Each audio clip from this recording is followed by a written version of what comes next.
We had a few people who couldn't make it, and so we're recording this to share just with other folks who were interested. Thanks, Tiffany. Angela, do you want me to speak on, or do you want to? You were one of our fearless, well, I don't think, we're not supposed to say leaders, right? Facilitators. So I will. There you go, exactly. Yeah, I will let you for sure. Like, I assume no responsibilities for leadership, so I'll just put that out there right now. Yeah, so just kind of real quick overview. We initially came together and tackled a spreadsheet that had all of the survey results. And I forget initially who it was, but someone was kind enough to essentially, and Tiffany, I think you might have already broken it down, kind of what was more like policy and program stuff that's not really infrastructure appropriate. So from there, we looked at it and said, okay, well, what are some general themes that we're finding? Because, we had, I think it was a little over 150 or like 130 total that we broke down in policy and programs.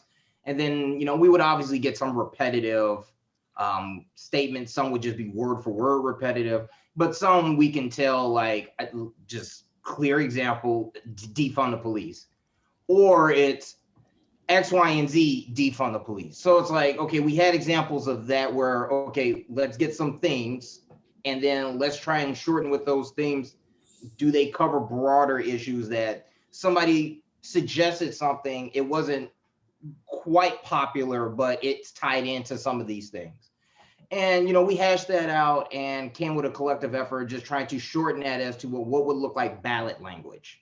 Okay, so here are, 5 themes. Here's the space that we know we have to physically work with on this ballot. What's the language we're going to use to get across to, hey, this is actually kind of what you told us on this survey. Here are some general themes you'd like, some policy or programs from the ward or the city level. Tell us, what do you want to see as a top priority? So that's kind of where we came to working with Tiffany and Maria, going back and forth on that language and how we'll format on the ballot. And like Angela said earlier, I think we were quite happy with all the effort and work and the results we were able to get from it. I don't know if you had any questions about the experience. I didn't know if we wanted to talk kind of more of the nuts and bolts of how we operated. Yes. Yeah. Yeah. Okay. All right. And Angela, feel free to jump in if you want anytime. Sure. I would say that for the most part, obviously, due to the COVID situation, it was a series of Zoom meetings. We never met in person. It was always a Zoom call. It was typically weekly, and it was generally on Wednesdays. It was probably about a minimum hour call. Sometimes we can go 90 minutes. Outside of that, one thing we did early on, which was very beneficial to kind of speeding up the work and really kind of targeting these things. We said, okay, there are about 10 of us, which there were at the time, or just about that number. And let's say how 2 or 3 people, you're most passionate about this group of things. How about you form this subcommittee and you come up with some draft proposals of what this ballot language will look like. And then when we would reconvene on these weekly calls, we would kind of hash out what those ideas were. And we would use Google Docs extensively. So we had like our own Google folder, which Tiffany was instrumental in setting that up. And then we kind of took it from there, creating our own folders and subcommittee folders and having, one reference doc that people can go to. And, we would just kind of volunteer to, have someone take notes or kind of be the one liaison to reach out to Tiffany or Maria when we need to get in contact with the office about anything. And yeah, it was just a lot of electronic communication and just, willingness to collaborate on when we had some concrete time, we can all come together and do the work. And just when you had time on the weekends or whatnot to contribute, you did. One gentleman, as a perfect example, Noah, that left the group a little bit before, a couple months ago. I remember getting texts and emails, at 12:30, and I'm not talking about in the afternoon, I'm talking about at midnight. And I would always be like, he's got kids. But that's a level of dedication there. So yeah, but that's pretty much how we operated for the last few months to get this done. And I was just going to add in the chat. Oh, thanks. Yeah, so Tiffany just shared what I was also going to share, which is that we did put together kind of like a PowerPoint that had, and the raw data, David, we had that too. And let me see if I can find the link for that so that folks have that. But what I just sent was kind of, we did like a summary, right? That had kind of the major themes. And one of the things I liked about that was kind of like the word cloud that showed kind of like the bigger themes that came like out more.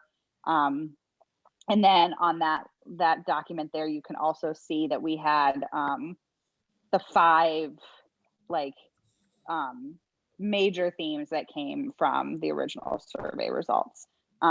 And then in the link that Tiffany shared, you can see kind of what were the top 3 vote getters of those 5 as well. So, you know, that would presumably be kind of the focus moving forward. That's what the community said that they wanted to focus on. But I think, David, let me see if I can find the Google Drive link, and that will have the raw data as well. Yeah, and just to note, because you know, people, it was an open question, right? So as Lauren kind of alluded to, some things fit under both, you know, in a lot of categories, but we did our best to sort of narrow that down. But let me find that document. Angela, are you looking for the kind of summary document that you guys that we ended with? Oh yeah, that would work too, because I think that has a link also to the raw data. Because I've got that. Sorry, I've got great. pulled up to share. So many tabs open. Here we go. I like the new grouping feature, at least in Google, whatever. Yeah, there you go. And So are you all able to access this link? Yeah. Okay, perfect. So that summary was something that we put together. And David, to your question about where the raw data is there, you'll see a link where it says the entire list of ideas, and that we took out people's identifying personal information in order to share that more widely. Yeah, I don't need to know who submitted it. I'm more interested in what people were saying, not who was submitting the idea. And then, as Angela was mentioning, the question we started off with, right, was if you could change one thing about the Rogers Park community, what would it be? So we chose kind of an open-ended question, and you know, we put this out via flyer and SMS and Google Forms and different things to get that input. And then in the document that you guys all see here, this is what the team put together as kind of their summary, right, of what they did, how they started, and the categories, right, that they identified. So I think this was, and I'll say, especially when you look at the initial list of all the ideas, I think you guys might agree they did a pretty good job of synthesizing all that information and kind of putting it into some cohesive blocks that made it a little easier to work with, but also to give us a, you know, thinking about like that ballot form, right? How do you take such broad information and ideas and put it in a simple document where people could make some simple prioritizations, but then also where are we landing from, right, as we then move forward to work on those priorities. So thank you guys again for that. And that's what brings us to today, right? So we're here. We have a ton of ideas. We've had them synthesized and prioritized, and you know, close to 900 people like weigh in on it. And now we're here to kind of do the work of, I'll say, continuing to work, right, a bit in an experimental space of, you know, I don't have instructions for us. No instructions. I have a couple of questions. Sure. One of my frustrations. I don't know if you remember the project that kind of, set me off on Joe back in the day. But it was about getting solar panels on the public buildings in the ward, so that we could generate solar electricity, and perhaps even get money back that we could even put towards helping people with their utility bills. It was a sound idea, and Joe ended up rejecting it because, as I recall, it would require maintenance of the solar panels during the winter, which, I mean, that seemed really arbitrary in a lot of ways. Is that still a stipulation on regular PB? And if so, does that mean that we can take that up here in this setting? So first, hey Maureen. If you and that is purely just an example, because I think that sort of like that line of what counts as like too much maintenance to do maintenance for anything. Like if we decided to put, or we did decide, for instance, the water features in the. Here's an easy answer. Easy answer. Easy answer. Yeah, that's still a stipulation of PV. And I'll say that's, we won't spend much time at all, hopefully, in this committee, focusing too much on core infrastructure projects, because that's what all the other committees are for. But yes, like the funds that we have to work with are capital funds from a bond, and the bond issue has a bunch of stipulations on what it can be used for. And then the Office of Budget Management makes a bunch of determinations on that. So it is unlikely that Joe directly rejected your idea. But I'll say, from going through many cycles of PB and in this community and in others in Chicago, things that are, one, if it's something that the city hasn't done and there's not a structural mechanism to do it, it's not that we can't do it or fund it, it's just that it takes a little bit more work. And especially if they're things outside the stipulation, they are capital funds. If we're crossing over to maintenance costs, it's not that we couldn't get something through that required maintenance, it's that you have to figure out who's going to do the maintenance and how that's going to be funded. So just because something like that was rejected previously doesn't mean that we can't figure out, right? Like, I mean, we've definitely revisited projects year over year because things do change in the city slowly, but they do change. And sometimes, different leadership or something hits at a different time. But I'll say for this committee right now, the priorities that we're focusing on policy-wise are going to be kind of what we had in the top three priorities that people gave us, and they're really about programs and policy. Now, if you're interested in more of the nuts and bolts of like our PB process, we are still accepting volunteers for our leadership committee.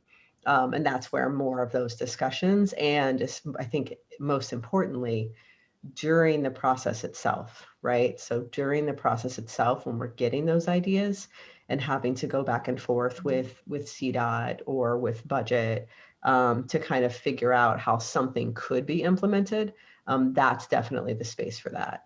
Because that's why we spend months, right? That's why we spend months working on some of those project proposals. So if that's helpful. Yeah, and again, that was one example. My frustration was also around the fact that, it was a very popular project and got dropped, and then Joe didn't do anything.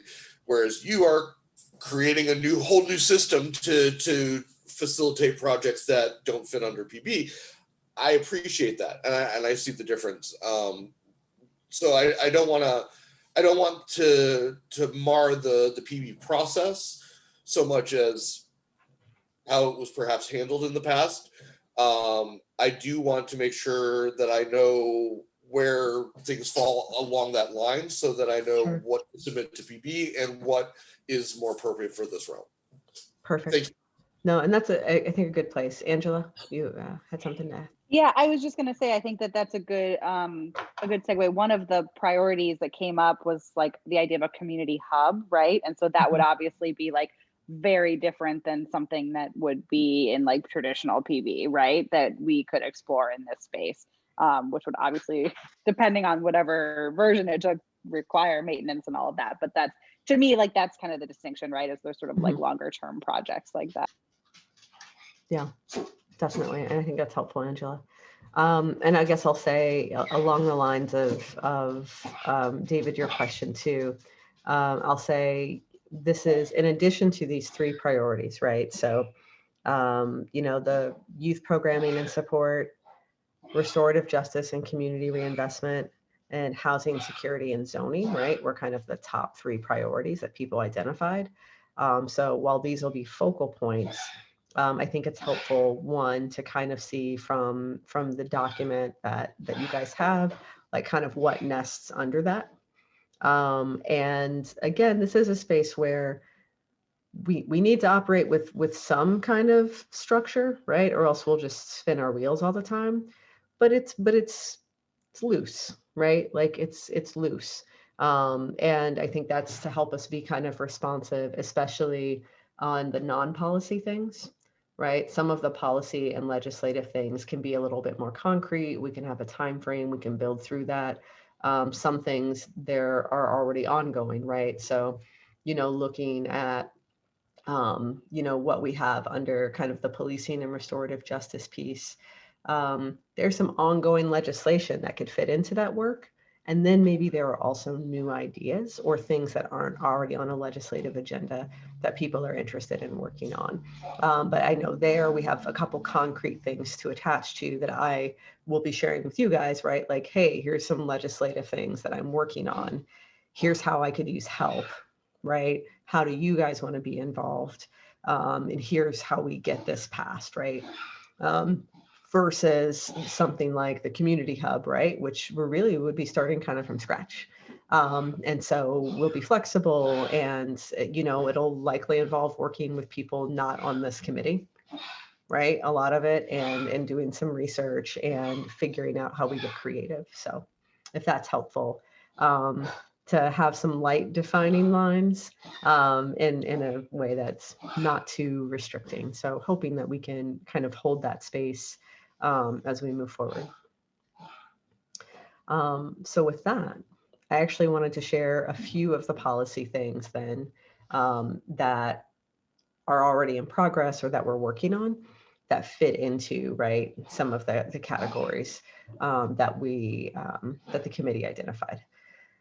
So around youth programming and support, starting there, that might be the one of the more straightforward pieces, right? And in the document, it's kind of listed as youth engagement. The description here is ward residents support creating and sustaining programs that uplift and empower young residents. So recognizing that our young residents are community stakeholders, we want to engage them to create more awareness of and support for youth-focused entities such as the 49th Ward Youth Committee. We want to identify and support any other ward and citywide programs to empower youth. So we do have a youth advisory council that, like, this group is new this year. We're kind of getting to the end of our first school year. Grayson is our staff coordinator for the youth program. I know a couple of you on the programs committee actually engaged with, I think, a representative from our youth advisory committee once or twice through your process. And they have just been kind of evaluating their first year, and they're doing recruiting to grow and bring on new members. And they have unanimously decided that they wanted to keep meeting during the summer. I thought for certain they would want a break. They want to meet during the summer. They're working on a bit of legislation that they're partnering with the Union of Concerned Scientists and the Benedictine Sisters over at St. Scholastica on an anti-nuclear war resolution. So they are in the process of planning a community event. that I'll make sure that as they're working on that, we can get some updates from them to kind of hear, how they want folks involved. Yes, David. Sorry, I didn't mean to interrupt you. Just to indicate that I had a quick question there. Have they been connected to the Chicago area peace action group that exists and that is working on that sort of stuff directly? So no, because they didn't. The Union of Concerned Scientists is the group that's leading this effort and reached out to them. Okay. So that's the group. So I'm not sure if the Union of Concerned Scientists is working with other groups. And hi, Natalie, welcome. But we can get some more info around that. And Maureen, to answer your question, 7:30. Sorry. Okay. Let me know if that connection needs to be made, and I'll make. Lizzie, but yeah, I'll let you know if it needs to be made. But yeah, I can reach out to Lizzie and make sure that happens if needed. Yeah. But don't do it. I wouldn't do anything now. They're working on kind of establishing their thing. So they've got some work there. That's something that they determined that they wanted to work on, and they did several other activities. Right? They did a virtual art gallery that they curated, and it's up on the website. It was pretty awesome. They did a food drive to support the Care for Real food pantry over the months of January and February, and they'll be working on some additional projects. So that's one component that we have.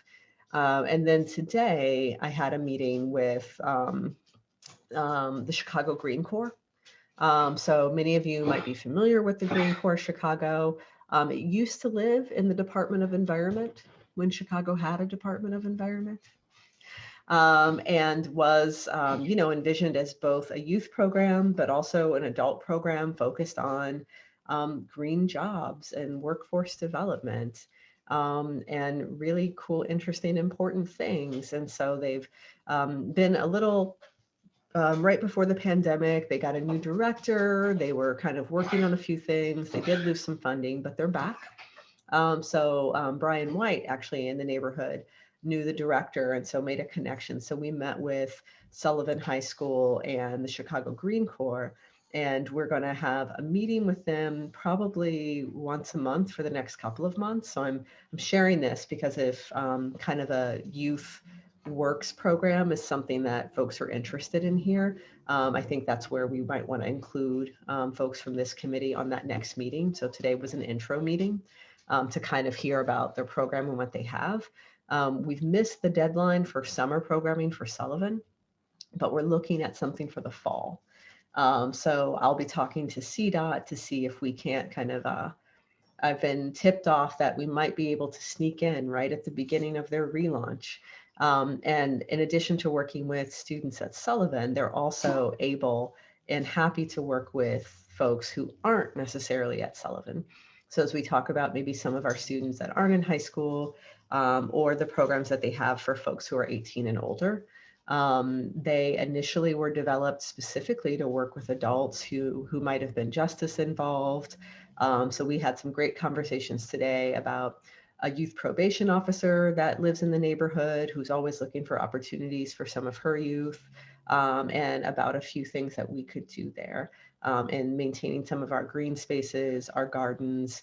And these are paying jobs with skill building that they do. So that was kind of exciting today. And I'll say in hearing from a lot of our young people, work opportunities and jobs, opportunities for income are probably the number one thing that they talk about not having here. And that's next to not having a space. So I'm filling in details there. So this is information of just kind of things that we have going on right in the realm of youth, to kind of seed some ideas of what we could be working on. So I'll pause there on the youth engagement piece before moving on to the next topic, in case there's any questions, or you guys can let me know if you want me to just continue filling in information. I had a real quick question about that last part. So just as an example, is that just an idea someone had about not there's a want and a desire for, we need more work for our youth. The youth are saying we need more work, and we need space for it. So has someone, is that just throwing it out there now as, let's start trying, as an example, let's try and tackle that? Or is somebody actually, like through the youth council, come up with maybe an idea or two, and that's maybe work to coordinate with them on how we flesh that out and push that forward? So they haven't. So it's the former, not the latter. So I'll say Okay. none of the youth on my youth council have talked about a need for work or jobs specifically. But I'll say that I think most of the youth on our youth council, not all, some of them have jobs, but a lot of them are, maybe in two-parent households or in situations where they don't have to work, or might be on the younger side, as well, and not quite there yet. Where I've heard young people tell me they need work is more on the campaign trail, and having conversations on the street with people and kind of door to door, in general. So a space to gather and jobs in the neighborhood, are kind of the two big things that stuck in my mind from there. Citywide, I'll say our ward actually fares better than most. And there's a figure of kind of tracking folks that are 16 years and older who are employed, and our employment rates are pretty decent. And at least for the numbers they track of 16 and older, especially in comparison to other places. And also one of the things that's appealing about the Green Corps is that, through their programs, people are getting a lot of, I'll send you guys the link, some specific certifications that are real marketable skills that, can lead to careers, and things that are well-paying jobs, that aren't necessarily, they can go to college or they cannot go to college. They can do some other things, but workforce development, and finding what we can do there, I think is pretty attractive to me. So I was excited for that meeting. And then like I said, the other piece with Green Corps is that they have the youth program, but they do also work with adults. Marie, can I ask a specific youth question, and then we can also put this in the parking lot, but another question that's larger than that. One is, I know something that came up and maybe comes through in the language, but I just wanted to flag for folks is that as we talked about this sort of like youth idea in the committee before, we were really careful to say that we wanted as much of this to be youth led and youth driven as possible. And so I think the way we talked about it was like, how can we help, right? Like, how can we help and how can we uplift whatever it is that they would like to do? So this sounds very much in line with that. I just wanted to say that like it's, it's what, what they're working on and how can we pitch in? And so maybe one of these meetings could, somebody from the youth, committee could come and talk to us about how we can help them. So I just kind of wanted to say that I think that this is in line with the sort of values around that. Yeah. And then, but yeah, I'll go ahead. Yeah. Oh, just so I think they meet weekly on Wednesdays. And so I think next Wednesday, they're going to be determining what some of their asks are around the anti-nuclear policy. So I'll make sure we share those. Yeah, that would be great. Yeah, absolutely. Yeah. And I know when the representative, I wish I could remember her name, when she came to talk to the committee, we really enjoyed, hearing from her directly as well. Isabel. So it was Isabel. Isabel, that's right. Yes. So I think that would be great, to have them join every once in a while here as well. And then the larger I have is the language, the summary document that everyone is sort of looking at. Is that language going to appear anywhere publicly / could it be shared publicly, or is that, I'm trying to think about like recruitment. It's gonna go on the website. We just haven't. Oh, great. Yeah, absolutely. Because Cool. we'll have to have a page on the website. Sure. Yeah. Yeah. Cool. Thanks. John. Just a quick point of information to share. I'm not giving dates because I've been involved with so many years, but it's my recollection in the past, at some point we did arrange to have I think a couple of, I know certainly under the previous alderperson, but we arranged to have, I think, at least a couple of the youth people on the leadership committee and attended their meetings and so on. So I just want to point that out, that that's sort of a piece of the puzzle that we want to kind of integrate into the whole process, however that we might want to do that. Just wanted to mention that. Thanks, John. David. There was in some of your statements there seemed to be some an implicit sort of backdoor to the community hub, and the idea that there needs to be a place for the community to come together, which honestly we haven't had since the Heartland shut down, and certainly I feel that in my bones, as I'm sure we all do. Is that still would it be appropriate for me to say that that is an appropriate aim for that angle of trying to support our youth and all that, is to create that community hub, maybe not just for the youth, but certainly as part of that effort? I think that that's a great example of how some of these things overlap, David. Yeah, right. Absolutely. This is a short answer. Natalie, I'm go so ahead. sorry. I was just gonna say, I missed what you said. I wanted to hear what you, but I just missed I it. saw What your did you cat say? tried to take over your computer. But it was a good example. Oh, so David was talking about, hey, hearing that youth have talked about having a need of wanting some kind of place to go or community hub, right? But knowing that, hey, youth was in our top 3 that we're going to kind of prioritize, but community hub didn't make it into the top 3. Hey, if folks in this committee and this group wanted to work on a community hub, like it's kind of knowing that it's a youth need, would that be, could we work on that, right? And I was saying, I think that's a great example of how they connect, right? How some of these needs, absolutely connect, right? So if folks are really interested in working on the community hub piece, and thinking about how we can bring pieces together.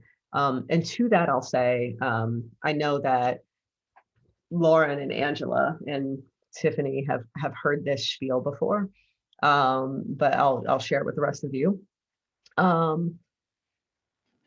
I envision these meetings that we have as probably part of it being like this, where I'm just like dumping a ton of information on you. And there are more things and opportunities and conversations and bits of information that come my way than I have space to hold all in my head and then functionally do something with. So part of my vision for this committee, I've told people, is to have a bunch of extra brains to like take things and like make sense of them. Of, hey, here are all these disparate pieces of things that like I have generally organized in my head, and I'm going to share them all with you so that I'm not the one repository of all of the information. And maybe because of the things that you're doing, right, and the conversations that you're having, maybe you see some opportunities for action, right, or things that we can do, or you guys have conversations and can kind of filter through. And all of that's based on the fact that of even just through this PB process, what I've learned is we start off with so many ideas, right? And even with all the time we put to it and all the people we put to it, there are limitations that are structural. But at the end of the day, we're human beings and we're limited and we only have so many things that we can actually get through. And so creating this space and trying to create an additional channel by which we can do things for our neighborhood, but also, by which we can kind of work on policy things together as well is kind of the overarching goal. So on the community hub piece, I'll say, the Chicago Community Trust is apparently interested. So again, this is all general information, they are currently interested in exploring, as people who get to lead foundations with like millions of dollars have like their want to do, right? Like, man, I'm sitting on this like largesse. I get to fund things to happen. What is it that I am interested in doing this year, right? So we're fortunate in that our friends at the Chicago Community Trust, who tend to be pretty awesome, are really interested in exploring what community ownership looks like. So that's as specific as I know, but in a conversation with our development commissioner, in conversations about what we want the future of the Howard Ashland process to look like, and interest in community ownership and community space, he brought this to my attention. So I have requested a meeting with the head of the Chicago Community Trust to hear about what they're thinking about, because word is they're interested in piloting some type of community ownership, something or other. So that is one of those tidbits of information that I've got that it's kind of like following leads. So I'm going to have this conversation to see what community ownership means to the trust. And them wanting to pilot something means they want to put money towards something, and it might as well be us. So Natalie.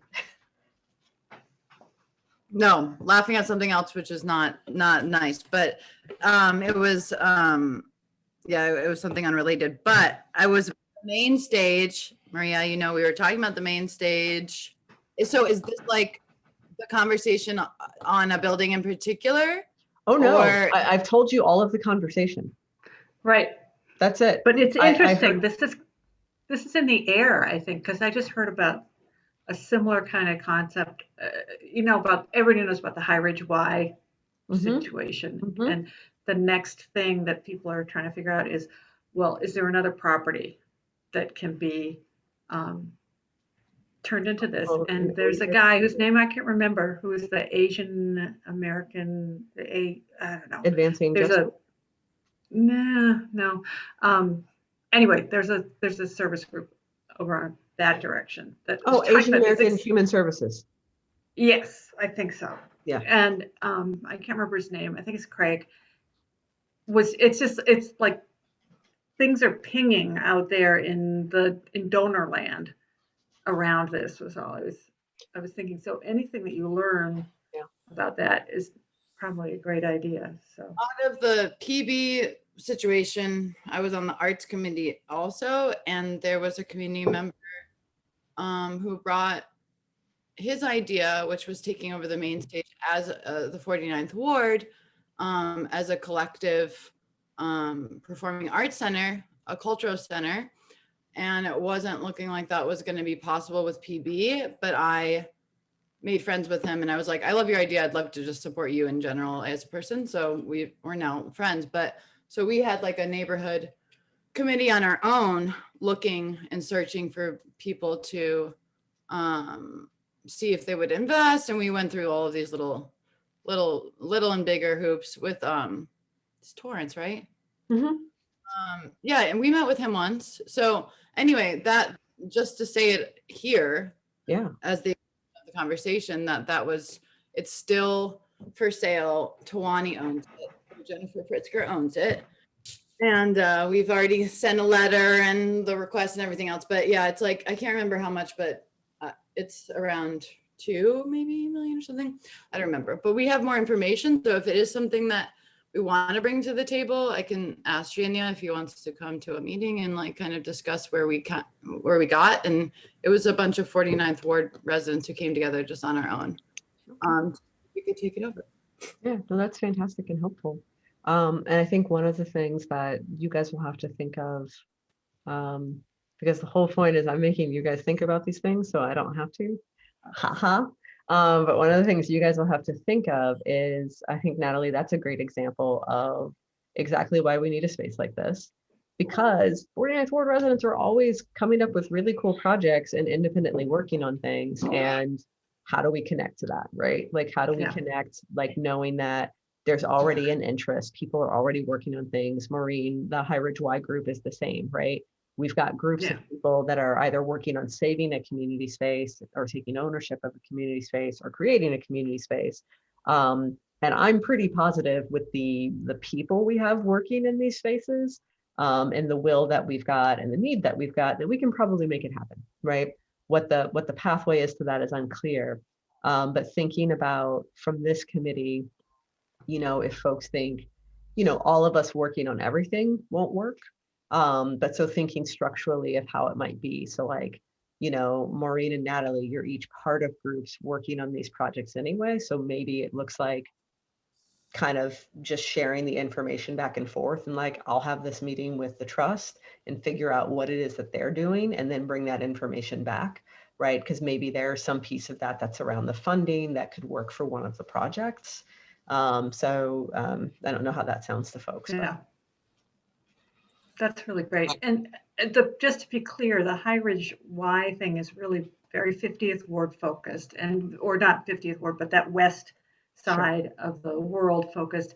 And it's going to be the biggest driver is the pool situation for that. So it's almost like if we're thinking about not complementary, you're so nice, but complementary spaces, thinking about what the High Ridge Y is trying to fill the hole, not the High Ridge Y because the metro is, but the coalition is trying to fill the gap left by the Y, which is included some meeting space, but with childcare and arts classes and swimming and fitness and seniors and that piece. So just thinking about what are the other pieces that fit together. And while I'm babbling, I was thinking about community spaces and spaces in general for when we come back from the pandemic. And I bet, David, you're going to be on side with this too, is whatever we put together, I would love to invest some of the money somehow in meeting spaces that can do hybrid meetings where it's like built in with the cameras and the screens set up. I saw somebody's kludgy setup of how they do their Toastmasters events. And with they've got their phone and then they've got the big screen, they got things flipped around so people who are remote can see the people in the room, the people in the room can see the people in the remote. And it seems like something that's not ridiculously hard to do. So I just want to throw that into the mix. Yeah, thanks, Maureen. Lauren and sorry. I had a question, and I'm gonna preface this question by saying I'm just say it's got some bias to it. When talking about this last example about the community hub and the conversation that was had about kind of some ways to kind of tackle that in terms of the space itself. So I'll announce my bias first and coming in as I'm looking at that from a standpoint of me personally, I'm like, well, that's something that the government, i.e. the state, the city, should already be providing their citizens. So, and excuse my language here, so to hell with trying to find private partnerships for that, because that's just something that should already be there. So coming from that standpoint, realistically what we're doing here, so I asked from a process standpoint of this committee, so we have a priority for a community hub. This what was on this PB ballot, and here's like an idea that was already thrown out about something we can pursue in terms of a space, an organization that might be able to provide, willing to provide some funding or the space and or whatever. But that's a program I kind of see. This is policy and programs. So if we also say that's a short term, but long term, if the community said we want as public policy that the state funds the maintenance and creation of X, Y, and Z. And I guess my question is, do you mind if we eventually evolve to walk and chew bubblegum at the same time? Not at all.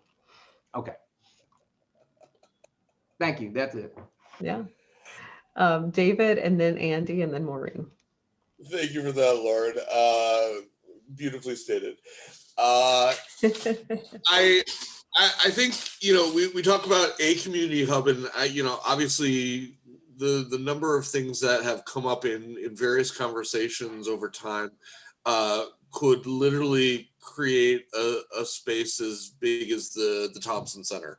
And we would never fail for activities for the ward. And I would love to see, maybe not quite that design, not at whatever, but David, are you suggesting we buy the Thompson Center?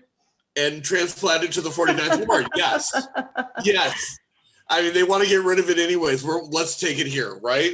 No, but I do think that there's opportunities for perhaps, if not a single space, multiple spaces, and perhaps different spaces for different reasons. One of the things that constantly hits me is, for years now, I have been walking past that empty space that is on the lowest level over by the Jewel and underneath like the Payless or whatever is over there now, and not that Payless is gone.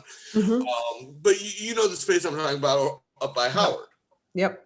That space has been empty for years and years and years and years and years. And I don't think I've ever seen anything in it, as long as at least I've been up on this end of the city.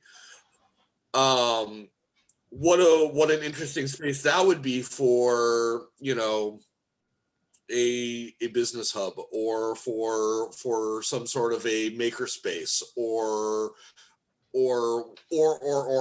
right. Yep. I think we can find a lot of large spaces like that are underutilized in the city that we can start to have conversations about, but we need to figure out what's the process we need to do to create the ordinances, or to work with the city and create these opportunities, and to take over some of those spaces in a way that is responsible, and that makes sure that it is available to the community as a resource. And artistic residencies, absolutely, all of that. Like, and I don't think that necessarily some of those are counterbalanced. The only thing I think that I couldn't see in there that I've heard mentioned would be like a community kitchen, which I would also love as a former bar owner and an amateur cook myself. I'd love to see a community kitchen somewhere in the ward. But I do think that we can start to look at that in creative ways, and even if some of these are even just temporary spaces until we get to the whatever the big donor wants to lay on our laps or whatever, you know. But I do love the idea of the main stage becoming a community space. I love the idea of any of these individual spaces, and I think that if they are spread out amongst the ward too, it creates little hubs for different areas as well, and is inclusive of different areas of the ward. And we all know how much, you know, in the past, the north of Howard area has been neglected.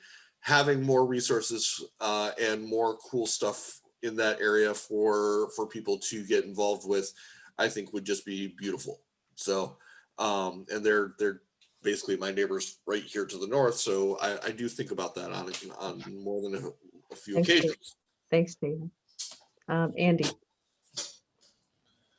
So all of what everyone says so far has been really great. I think that definitely like a community space is something that needs to happen at some point. And I'm overlooking the empty lot that used to be the Heartland Cafe right now. My office looks right over it, and it's just sad that it's not there anymore. Construction will begin soon on that. But at least there'll be something, I guess. But so what?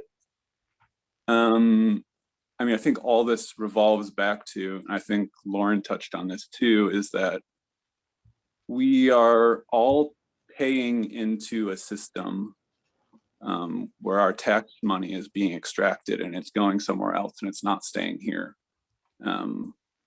So I think that ultimately the policy and program that we need to pursue the most is finding some kind of way where we actually have ownership of our own income as a community. And I think that this is something that I've just been thinking about on my own for a long time. But this idea of having like some kind of seed investment from this Chicago Community Trust could be like a way to start this. Cause like what, I'm someone who's like, has some background in thinking about financial and fiduciary type things. And one of the things that has been just a blight to this city for the last however many years, 12 or 13 years, has been the parking issue, right? That it's one of the worst deals that I've ever heard that's been made, that we sold this parking to a private equity firm for $1 billion, whatever. What if we take it back by having every community build their own parking garage and taking the money from that and sending it right back to the community? It's not for profit. It's just people can park in this parking garage and pay there if they have a, you know, monthly parking. I mean, there's no parking in this neighborhood really, so people would want to do it anyway. Have monthly parking and then encourage people to not park on the street and park in our parking garage. So we're actually getting paid back into the community instead of sending it to some bankers to get paid for something that should be ours. And I think that if we can start with that, with things where we're making solid investments that we know are going to pay off, and we're just taking the money and leaving it here. I mean, we can just pay ourselves. Like we can just choose what we're going to do with that money. We could just put it right in our pockets, or we could build this community center with it. I mean, a parking garage is not, it's just a money-making building. Like you put it just makes money. You don't really have to maintain it. You have one person working there. So it will pay for itself. And once it has, it's just our money then. So I think that if we can somehow get, and obviously we don't know what the stipulations of this trust are right now, but I mean, if we can think about it in that way, where we're like laying this foundation for what's to come next, I think there's not really any limit to what we can do. If we're at least starting with some of these ideas that we just know will pay off, especially. Can I share something kind of between David, your comments, and Andy's, yours? Just another throw out there. So in my other life, one of my other lives, I've spent a lot of time in the economic democracy space, right? So the participatory democracy space connects to a lot of other democracy spaces. And just like with PB, so I'll say PB takes me through a cycle of these are our tax dollars, we should have a say, local decision making, right? Should inform what we're doing with this. And that cycle of, you know, people impacted by something getting to design the process by which they even make the decisions, and then having, I'll say a lot of times in some places, people want even more decision-making power and more decision-making power. And there's a similar cycle in other democratic spaces. And the conclusion that we always come back to is like, we should just own it. We should just own it, right? Can we just own these things, and then we can make decisions about them?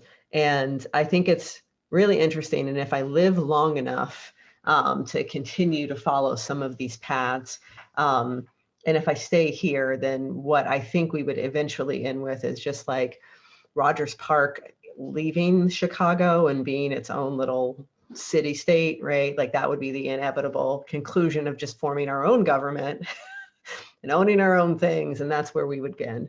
But before we get there, on the idea of community ownership, Andy, I think you're in a good space, and I like that line of thinking. And what I'll say is, let's try and use. I would ask that you guys decide. I would ask that we use this space to think of some of those bigger things, and because we can. And I think there's like bigger leaps we can make around those bigger things than some of the small things. And that's because I get to do the small things, right? And we're kind of usually relegated to some of the incremental things most of the time. And it doesn't mean that we shouldn't go after them, right? So as we think about our spaces, thinking about making use of those spaces, David, and like getting access to some of those spaces, definitely. And there are people interested in that, and we should encourage that. But really it comes down to, can we own that thing? And can we get the money to own that thing? Andy, you mentioned kind of the parking garage piece, but I'll throw out another community member who is on our PB committee, John Blomert.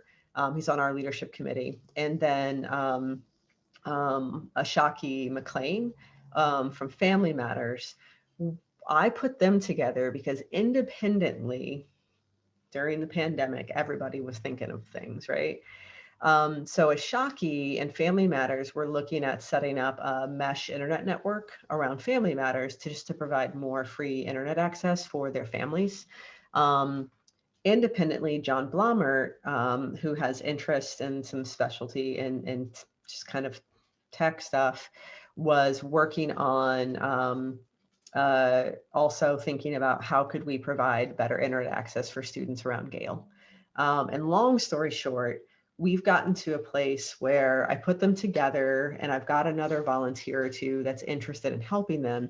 But we started talking about one, doing a pilot of being able to post kind of we would need a small piece of equipment. We'd be able to do this pilot for about 10 grand all told, using a fiber connection, using like the technology for this is just like grown leaps and bounds, but doing a pilot area to provide free Wi-Fi for a part of north of Howard over the summer.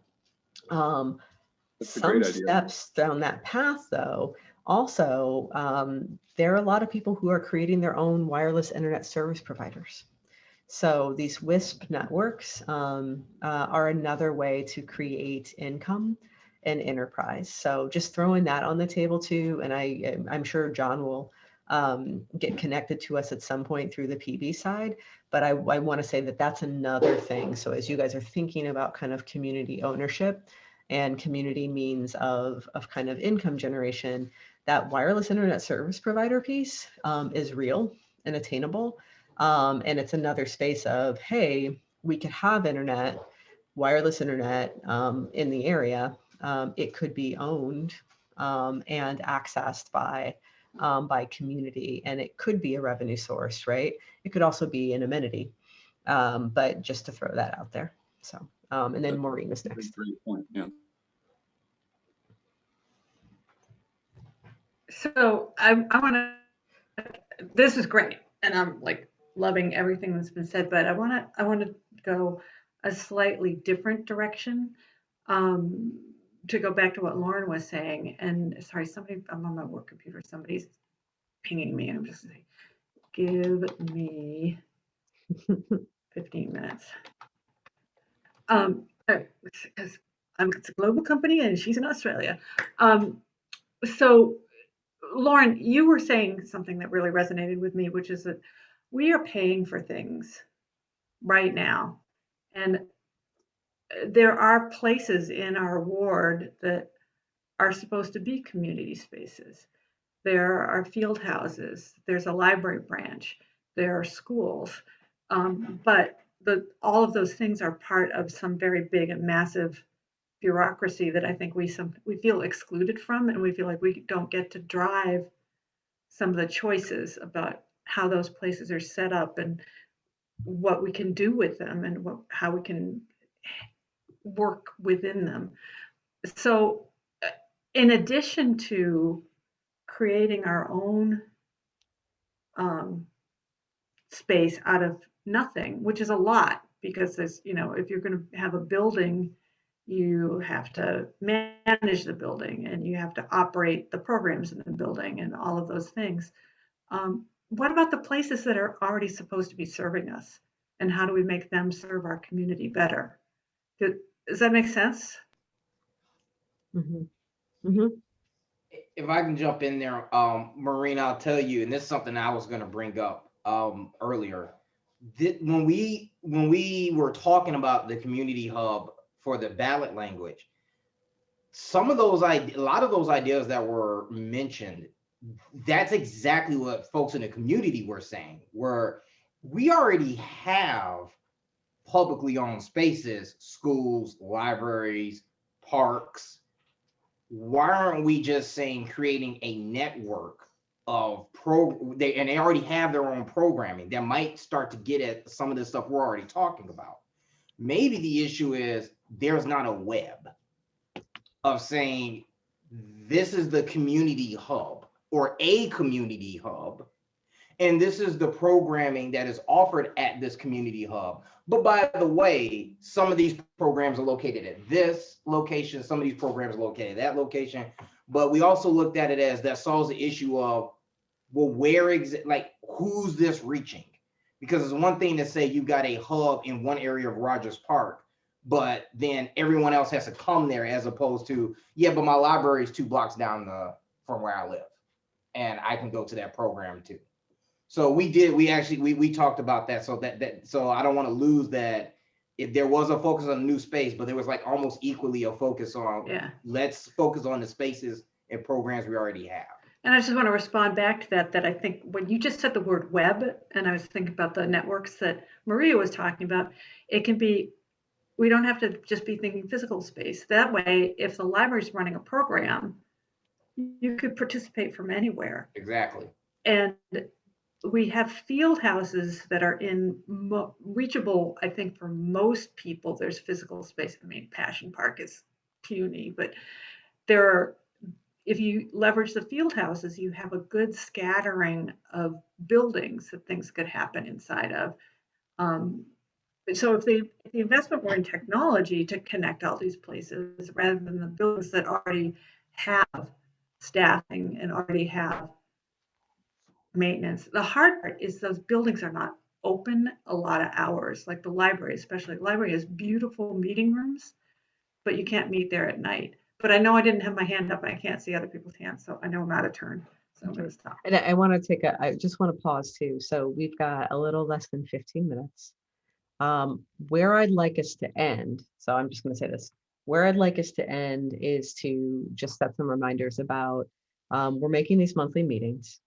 And I think this has been a really great conversation. We don't have to come to any conclusions, but I would like to think about, between this meeting and our next month's meeting, how you guys want to receive information. So, right, like I can do kind of a written monthly report just on kind of legislative things, and we can share kind of how I see that fitting into some of our priorities, but also thinking about how you guys want to process information. We'll probably start with just like a Google Doc, right, and an email list, just so people can communicate, so that you guys can have each other's contact information. And so, maybe folks can drop ideas of like what you might want to talk about before the next meeting. I just want to say that. And Natalie, we didn't even get through all the ordinances. I started giving update about legislation to some things. We didn't even get through it all. I will quickly say, on our priority around police reform and restorative justice, the big pieces are ECPS and the Anjanette Young ordinance. Just to say, those are kind of the pieces there. And then our housing security and zoning right now, a just cause is like the active housing legislation that we've got, looking at how we can change and end evictions. And then there are things that come up. If you guys read the newsletter for tomorrow, I'll have a bit of an explanation about a zoning matter that came up outside of our ward around putting low-income housing next to an asphalt plant, that I made some enemies over. By the way, I saw that. Congrats. Oh yeah. Yeah. People don't go against aldermen who want zoning issues passed in their ward. And just as an FYI, there was a little bit of a ruckus caused in city council because of it, but it was the right call, even though it's still passed. So there are probably going to be like intermittent things like that might not be necessarily specific to us, or like things that are ours, but I'll share updates on. And so that's enough to cover kind of our top 3 issues. And so I'll let us get back to just kind of talking, and David, you're up next, but just know, just in case we peel out, and I do need to end at 7:30, that we'll send out the updates with the next meeting, contact information so you guys can talk to one another, and a Google Doc where we can start keeping our notes to think about what we want to talk about the next meeting. So David, you're up. Well, I didn't have a chance to watch that little ruckus. I appreciate you standing up for the tenants there, Maria.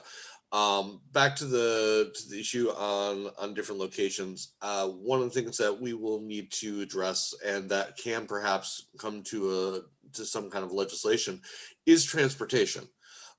We do need to be very aware that you know, while we're very privileged to have the red line here in the 49th ward, we can certainly improve bus service and perhaps even point to point service, especially for people with disabilities, which is a constant across the city, not just here in the 49th ward, but across the city.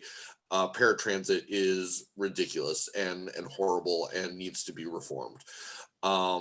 So that's something that we might need to jump into as part of that, and that comes under housing. It comes under business. It comes under everything. Transportation is essential, and I'll even throw out again free CTA as something perhaps we want to talk about as a way to lessen the burden on our poor citizens. But I'm going to toss a flyer into the chat here in just a second on the housing issue. Before we go, I want to make sure everybody is aware. I know Maria is, but for everybody else, there is a building in our ward on Estes, actually the building that right next door to where I used to live when I was on Estes. 1345. Mass evicted. That yeah, that chunk of building right there, right in the middle of the block. Can I as a quick note? Yeah. We only have a couple minutes left, and I do want to make sure other people have a place to speak. But I will say, David, that we have met with some of the residents there, and whatchamacallit, and we are and we heard back from the owner. So as you guys, I will summarize, sorry David, probably more quickly than you would. There's a building owner, this is very common, increasingly common, right? Building with a lot of existing residents, a lot of long-term tenants, came under new ownership. They want to rehab it, and so they've issued notices for everyone to leave. So folks with leases, we did immediately follow up. They did follow fair notice guidelines. So folks who had leases were given the extended time, but lots of people didn't have leases, which means that there's not anything in particular that protects them at this point, because we don't have our just cause for kind of eviction ordinance set up. So we have been in touch with the owners. They're doing, which is what is typical, is they're willing to work with people individually, right? But not as a group. And so what we've offered is to facilitate a meeting with the group of residents and the building owners. I will say that in another building that we had doing this, we found legal assistance, right, with Lawyers Committee for Better Housing. And when there are people who want to stay, we found them to be a good partner at that. So that's one of the things we'll work on as well. So under housing, I think that, David, that's a good example of some things that will come up kind of topically. And then I will also add, we're reaching out to the Chicago Coalition for the Homeless, because, you know, we work with, you know, lots of folks in our ward, and Tiffany can tell you from our staff call this morning, one of our staff has been working on how to find kind of a sanitary bathroom solution for some of our houseless neighbors that live in Toohey Park, and working on that a little bit. But knowing that we might have evictions coming, knowing that we might have even more people dealing with being homeless, we are, you know, kind of reaching out to start a conversation, to start thinking about some of the resources, because that of course ties into some of the budgetary things that are coming up with rescue funds. So there's always a million moving parts there. But I wanted to share that. And then if you guys saw, I put the link in there for the Chicago Green Corps. And then I also, the last piece around police accountability, which was another one of our priorities. And I'm sorry, I'm looking for this link in my many tabs again. But there's another ordinance that I started working with the Worker Center for Racial Justice on last year, and it's not an introduced or finalized piece of legislation yet.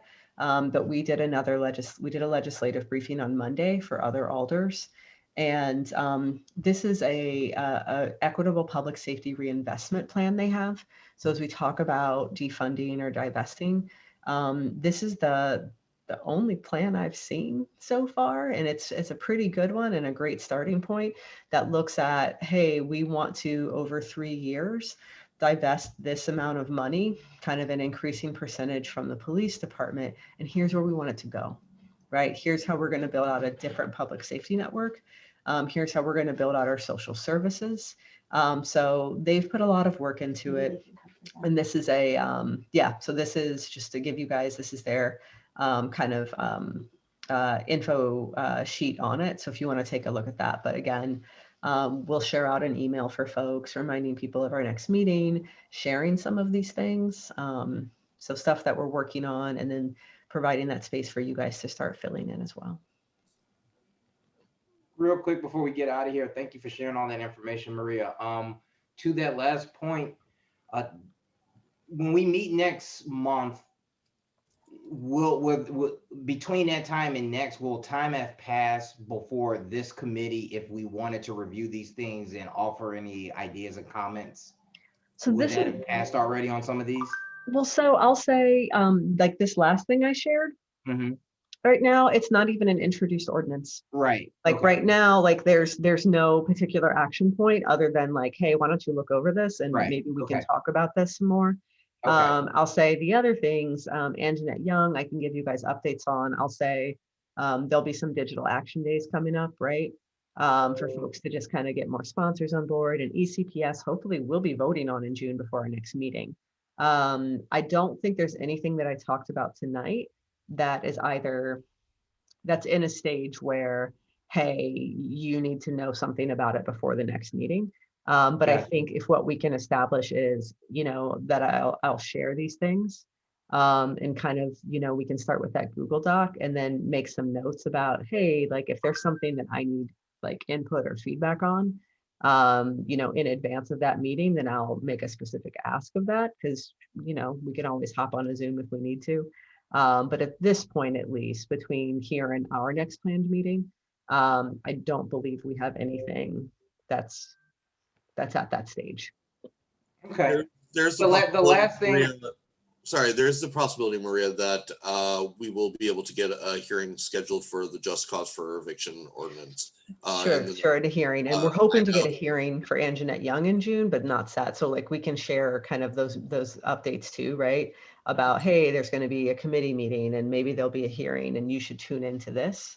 Absolutely. And then Natalie, yes, able to ask questions about the ordinance. Absolutely.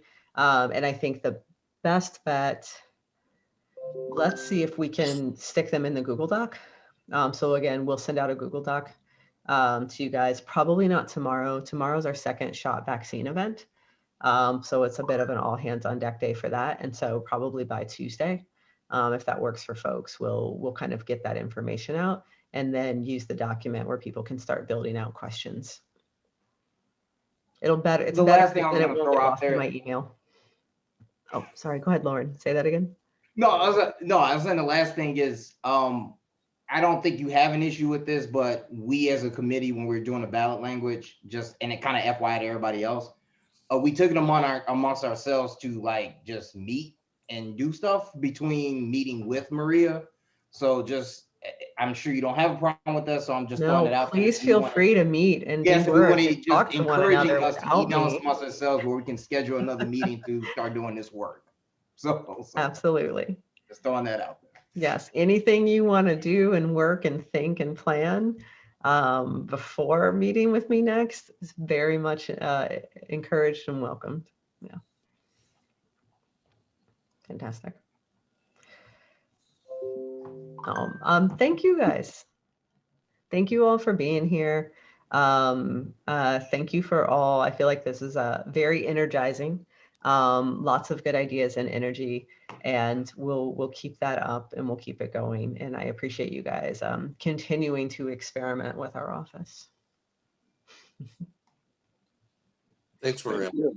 Awesome. Thanks, Maria. Thanks, You guys. everyone. Good night, everybody. Everyone, have a great weekend.